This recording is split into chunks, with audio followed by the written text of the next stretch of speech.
John Warkentin here from Michael's Camera. I'm joined with a Nikon employee who is an expert in all areas of, obviously, photography, but in connectivity. He's an IT genius, and he was just presenting here, and it's Syd Low. So, hi, John. Thanks so much for joining us for an interview. Syd just gave a very engaging, albeit technically extremely comprehensive, engaging, complex presentation called Shoot to Share. And the idea of Shoot to Share is that we want to get our digital SLRs, our big Nikon D5s, our D500s, our consumer sort of 72s and 7500s, we want to get these cameras talking to our smart devices. And why do we want to do that? It's because we want to share. The world has got very, very social in the last 5 years. We've got platforms like Facebook and Instagram, and everybody wants to get their pictures snapped and out to the world almost immediately.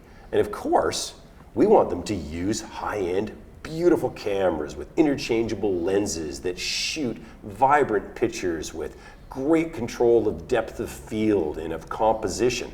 And of course, these are the things that a smartphone can't do. But a smartphone can do one thing brilliantly. It can share. So, how do we beat the smartphone at its own game? That's Shoot to Share. Yep. And the recorded presentation is online, isn't it? Yes, yes. So we'll link that in. But Syd believes in sharing, and he believes in shooting, and he knows exactly the process. So we're just going to give a very, very quick overview. What are the pieces of the puzzle in less than a minute or two that we need to put together to make these Nikon digital SLRs talk to our devices? Okay, so thanks, John. Great introduction. Thank you very much. I'll correct you one thing. I'm not a Nikon employee. Oh, you're not? No, I thought you were. I wish I was. Oh, okay. Are you a Nikon ambassador? No. Oh. No, I'm just a freelance photographer. Oh, even better. Yeah. How exciting. Exactly. Oh, I always assumed, I guess I should have questioned that earlier. We didn't really use a proper introduction with his title earlier in our presentation. But that's we've got that solved. That's not a okay. problem at all. That's all right. So the key things about shooting wireless is you need obviously a camera that's either got built-in Wi-Fi or Bluetooth, and if it doesn't, you need the right accessory. And most of the problem with wireless is setting these things up. And the biggest problem for, I think, anyone that's trying to shoot wireless is having strong Wi-Fi signal.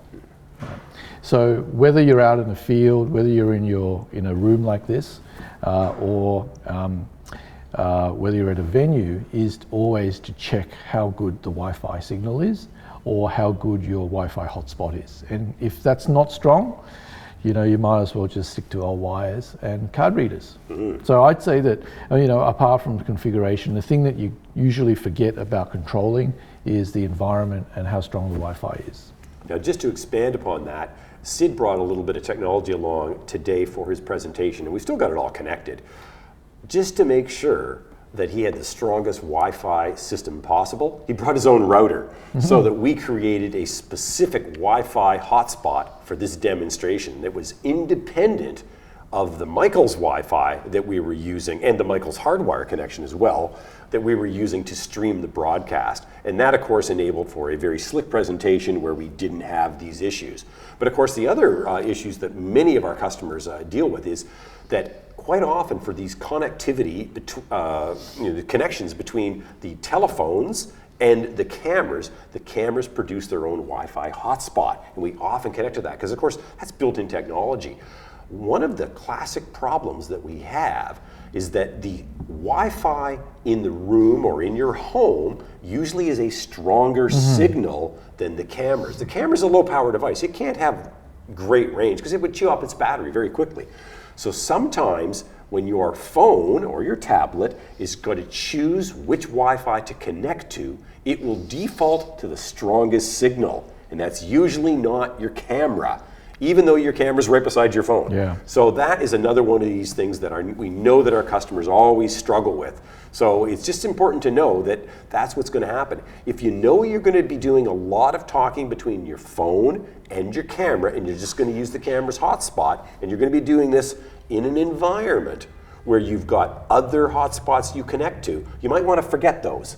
Yeah, that's a really good point. So what John's saying is often in your camera or in your computer, you've got a list of all the hotspots that you've already joined. Just delete those, because otherwise you might have problems joining your own hotspot. But there are scenarios where you just shouldn't even try to go wireless at all. Yeah. In a lot of stadiums when there's more than 20 or 30,000 people, you try to connect to your phone's hotspot, let alone the 4G or mobile. It's just not going to happen. Yeah. So when you're in a large stadium, see how strong the signal is and how easy it is to connect. But sometimes you just can't, and you just give up. And this is evident if you go to like the Melbourne Cup, and just as the final race of the day, the Melbourne Cup winner's there, try to make a phone call. It's impossible, because there's another couple 100,000 people there that all want to phone their bookie. Yeah. And so all the networks are swamped. Everybody's camera's there. They might have Wi-Fi hotspots. Everybody's phone is there. A good 10% of the people with a phone have left their personal hotspot on. Yeah. There's no way you could expect Wi-Fi technology to work in that environment at that point in time. So that's when hardwire is your friend. And of course, with some of the optional transmitters on the Nikon cameras, and the D5 is built in, it's got a hardwire Ethernet port. That's exactly right. Yeah, and you cannot beat physical wire when it comes to getting those pixels out of your camera off to where they've got to go. Yeah. So that's... so the order basically is memory card and reader, hardwired Ethernet, and then wireless. Yeah. They're the three options. Yeah. But of course, wireless is much more convenient when it works. Yeah, yeah.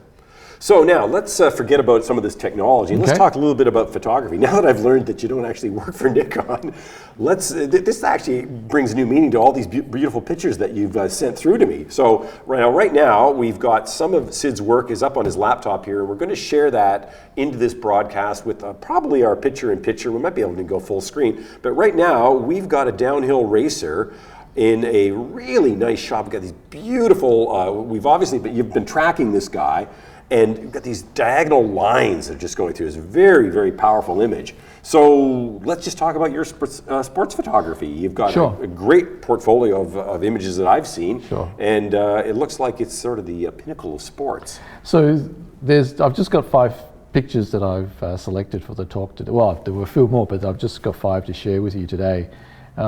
This was in February this year, and it was at the FIS Alpine World Championships in St. Moritz in Switzerland. Oh, okay.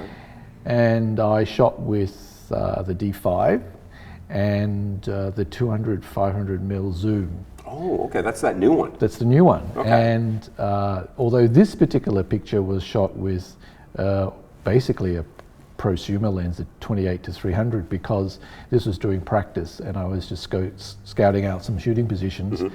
But I couldn't resist. It's actually a girl. This is the downhill training. Oh, yes. And it's just a slow pan as they were coming down the track.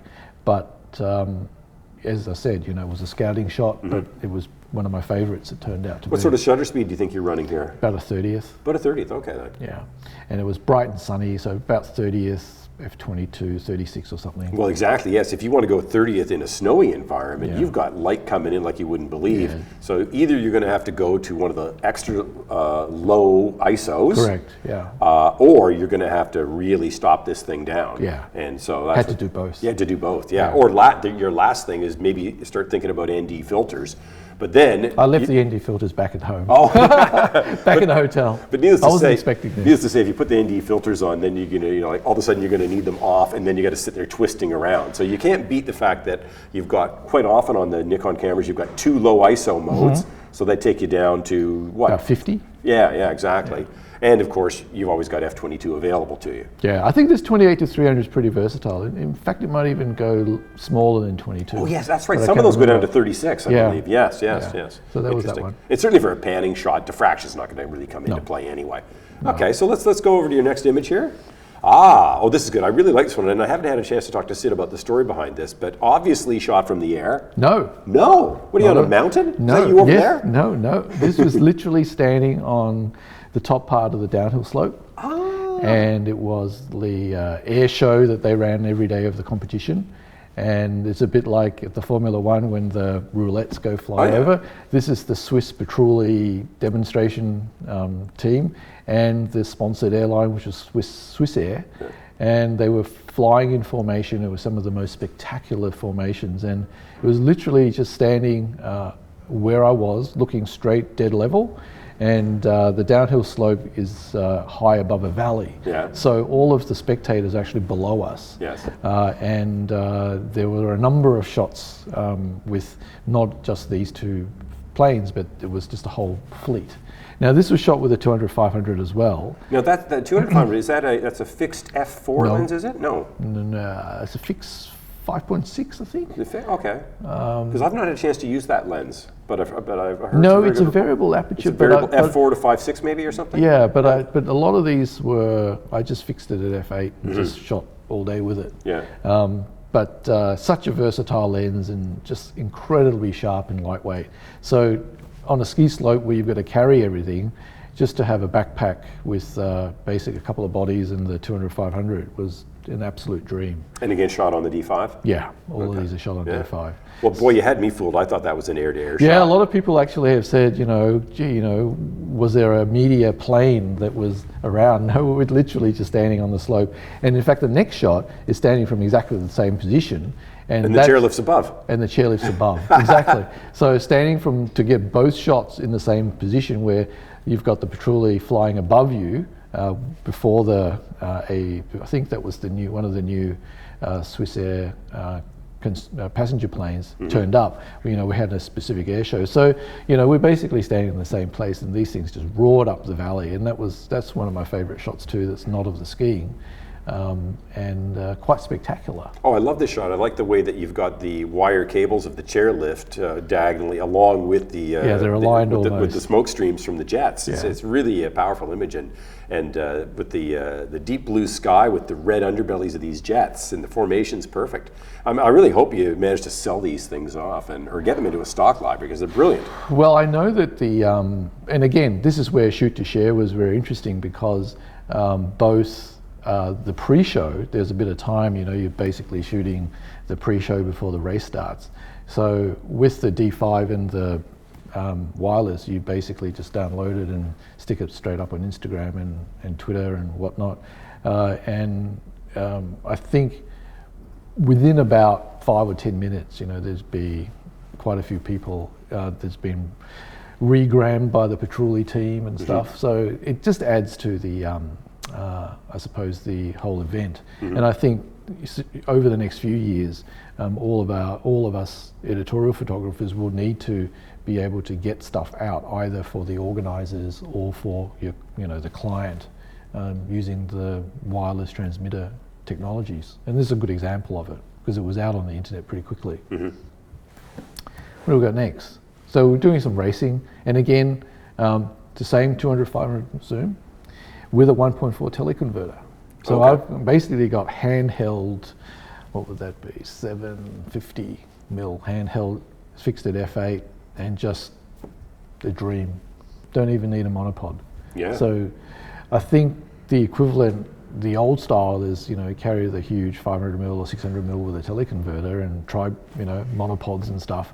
But the flexibility you have with these smaller, lightweight zooms is just phenomenal. And these image stabilizers are just keep getting better and better now. So, so many of them are 3-4 stops, vibration reduction. So they almost make hand holding it. We're almost like a human monopod now, which is really desirable. Yeah, but these are fast shutter speeds. You don't need any of that. But I was just really quite amazed and delighted at how the newer zooms are doing so well. And it's a couple of $1,000 or something compared to 8. So fabulous lens in great conditions. Look, I must say the conditions helped a lot. Bright, sunny, and all that stuff. But as soon as you start getting a bit low light, then obviously those zooms with small apertures don't work so well. Now, are you shooting in a burst when you're? For sure. Yeah. How do you find your focus tracking with the D5? All of these were shot using the group mode, which is sort of like a diamond. Oh yes. And I like shooting the diamond autofocus because all the 5 spots of equal weighting. So you don't have a stronger central spot with helper spots like you do with some other settings or some other camera brands. And I like the equal weighting because it means that as soon as the closest spot within each of those come into focus, it's locked on. So, so in this example, obviously, the helmet or the hand is probably the closest thing to me, and it's spot on. Yeah, no, sharp as a tack, no doubt. Yeah. So I think this is the last image. This was again shot back on the 28-300 at the finish line, I think, just from memory. And then very rare you get a situation where the entire ski slope is empty of slope workers or officials or other camera people, just the solo skier in a dual slalom. I think what happened here was the other racer fell. So now I've got the entire slope just with that single racer going down, at a World Cup event. So that's there was a series of these, and this is one of my favorite photos too. Yeah, I rather like this one in that you've sort of blown it out a little wee bit, and it kind of makes it almost a bit of an abstract. Well, it was snowing. Yeah. Oh, yeah. Okay. So that's why it's quite flat, because it was actually towards the end of that race. You can't see it so much on on the low res, but you can see it's multiple because snow's falling down. So it was a great event. Excellent. So what's your favorite topic to photograph? Don't really have much. I mean, I like photographing tennis quite a lot. Motorsports, yeah, sometimes. Motorsports very dependent on, I think, weather. I think if it's just a bright sunny day and it's a boring race, it's hard to, make a lot of interesting shots because everybody's shot that already. But if the weather's dramatic or if there's something else going on, it's a lot of fun. No, I don't. I just like shooting anything really, anything that moves. Okay. I like things that move and move very fast. Right. And so skiing, tennis, the balls move fast, people move fast. Motor racing, but no, I just love shooting. Yeah. So how did you get involved in photography? Was it in the family blood, or was it? Tell us your story. Good question. My grandfather used to make cameras for Nikon, for Kodak. Kodak. Okay. Kodak point and shoot days, and that was in the film days where we used to have all sorts of different film formats. So I've sort of grown up always having cameras in my hand, and stopped taking photographs after university for best part of 10 or 20 years, and then picked it up again in the where would it have been, the early 2000s, and then started doing more and more because I'd finished off a phase in my business career and started taking up photography again, really at the start of the whole digital SLR era. I think my first digital SLR was probably $4,000 or $5,000. It was a prosumer DSLR with maybe 6 or 8 megapixels. And then I'm sure we've got it in the museum out there. Yeah, I'm sure you do. And the first serious DSLR I shot was probably the Nikon D3. I was just amazed at how good it was in low light. It was just extraordinary. So, and the progression really from there. Wow, interesting. So what do you figure your first camera was? Oh, I know exactly what it was. It was Fujica ST605. Yeah, what year would that have been? What year for you, and then how old was the camera when you got it, I guess? Oh, no, I got a new, I reckon it would have been in the 70s. Yeah.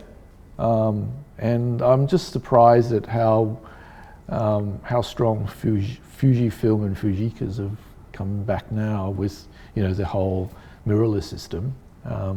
But yeah, I started with Fujica. I've had Pentax and Olympus and other things in the film days, but the one with the strongest memory was probably a Fujica, and also shot with the Rolleicord twin lens reflex. In darkroom days, you do the film processing yourself.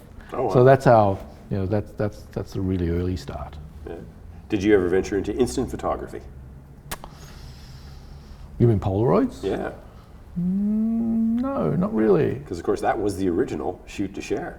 Yeah, absolutely. Yeah. You're right there. Yeah, and when digital came on the market, that was this whole idea, this instant gratification. But and of course, instant photography is making quite a good comeback these days. The Fuji. Yeah. Fuji again. They sell like hotcakes, those little Fuji Instax cameras. Yeah. And the idea of being able to give someone hard copy, in near real time is still has an appeal to it. Yeah. So yeah. I remember, at one of my daughter's 21st, we set up a photo booth. Oh yeah. A digital photo booth, and then you had the wireless camera wireless printer there as well. So that was that's like the new style Polaroid, isn't it? Yeah, we had a photo booth at one of the functions we did here. It was a big success. Yeah. I'm not even sure what the printer was that was inside it, but it was printing out little dye sub strips, and everybody loved it. We were getting involved in it. I mean, most kids these days don't even remember that at the mall there used to be these photo booths which had they were actually little chemical-based mini labs in those things. That's right. You know, you had to put I don't know how many dollars you have to put into them or whatever, but you had to wait about 60 or 90 seconds or whatever, and out came some black and white little 3 strips, or I don't know, whatever they were. Yep. I remember seeing them. I don't know if I'd ever actually went in one though. They were kind of expensive. That's exactly right. But again, that was like shooting to share. Yep. So now the fact that we can, capture whatever we want with just spectacularly good quality with these high-end digital cameras from Nikon and connect them to our smart device, maybe do a quick little edit on them, a little crop or whatever, give it a give it a title, whatever, and get it out to the world. Yeah. It's just a very powerful medium. And of course, as we all know, there are people who have perfected this and they have huge followings, such that they're now making a living on this. Yeah. They're the whole idea of the socialness of it has turned into a business. Well, we're really shooting this to share here with a video going live. Well, exactly. Yeah, we're doing the same thing with video. I didn't even. Good point. I forgot that we were live. We were just having a discussion. Yeah. But that's what we're doing. Yeah. So we are sharing a video in real time, and anybody who was to come across the Michael's feed would see that we are sharing. And lo and behold, we're doing it on Nikon cameras. We have a Nikon D5 over here pointing at Syd. We've got another Nikon D5 over here pointing at me. Then we have a third Nikon D5 with a wider angle lens getting both of us here. And the odd man out, there's an Apple computer on the desk in front of us, but I guess we don't have any Nikon computers to use. Not yet. Not yet. Not yet, indeed. So yeah, I mean, this idea of instant gratification, which started with instant photography back in, well, I guess the very first instant camera from Polaroid would have been about 1947, 48 time frame, I believe. And then late 50s, they got the color systems. Maybe it was even into the 60s before they got color. And then, of course, the peel away disappeared with the introduction of the SX70 model, where you didn't have any goopy chemistry or whatever. And then, of course, as everybody knows, Polaroid was broadsided by the digital revolution. Yeah. And to much the same way, Kodak was broadsided Indeed. as well. So pixels have taken over emulsion. Point of interest, although hard copy is alive and well at Michael's, we do not use wet chemistry to produce hard copy anymore. All hard copy is produced with these digital inkjets. There are a few exceptional types of little printers that are used at events, which are dye sublimation. Yeah. But in general, inkjet has taken over. So the last area of historic silver halide based chemistry is in just actual rolls of film and sheet film. But in general, for any of that stuff to be used and shared or published, it is developed and then it is scanned. And then everything else goes on from there. There are artists today that are still using darkroom techniques, but as a commercial venture, there's not many. Yeah, by and large, it's all electronic, isn't it? Yeah. However, film's making quite a resurgence because, of course, the hipsters love it now. It's become a style. So, but when they have to share, they've got to scan. That's right. Or sometimes they take pictures of their prints, which is actually a valid way to digitize on the cheap. Yep. And hey, if you set it all up in a copy stand environment, actually it's a very good way to digitize because, of course, very specialized scanners are a little hard to find, but everybody's got high resolution devices, 24 megapixel chips. Put a good macro lens on a Nikon camera, give good flat light, put your document on the table, make sure that it's perpendicular. There you go. One-shot scanning. Perfect. Ready to share. Ready to share. Exactly. Now, I like to end most of my interviews here with a little bit of, it's not really a baited question per se, but I call it the shot that got away. And as I've said many times before, it's a bit of a fishing metaphor about the fish that got away.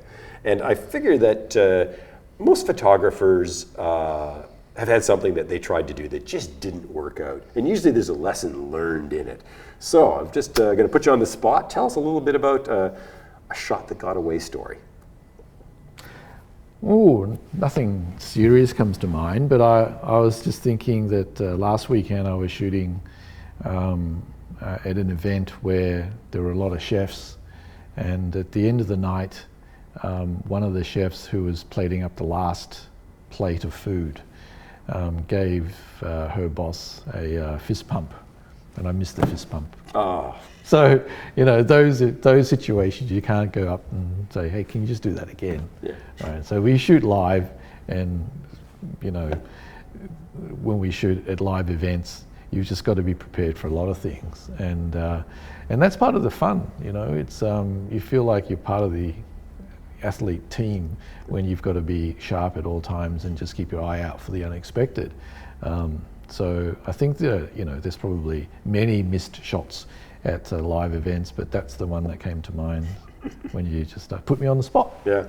Well, it's I've had that happen to me many, many times. We almost had a little shot that got away moment here in our live broadcast just an hour or so earlier when we had the projector die on us in midstream or whatever had happened. I'm not even sure what happened, but we did a live recover, so we made the best of a bad situation. We did. Oh, plus you had a missing cable. I did have a missing cable. But we managed to pull that one out of the fire as well. That's right. I was almost ready to pull one off a hard drive that I wasn't running at the time. I was going to say, you know, have you got an external disk, USB 3? But it was plugged into the computer all the time. Too much preparation. Yeah, but of course that's part of the job of photographers, to plan for the mistakes, to, you know, try to make sure that you're able to think on your feet, that you can make up for something when it goes a little bit sideways, and because it always does, you know. And it's nice to have backup cameras. The manufacturers love us when we have to buy a backup camera. It's always good to have 2 of everything, maybe 3. Of course, we've got 4 in front of us here. This is a backup without a lens on it right now. Yeah.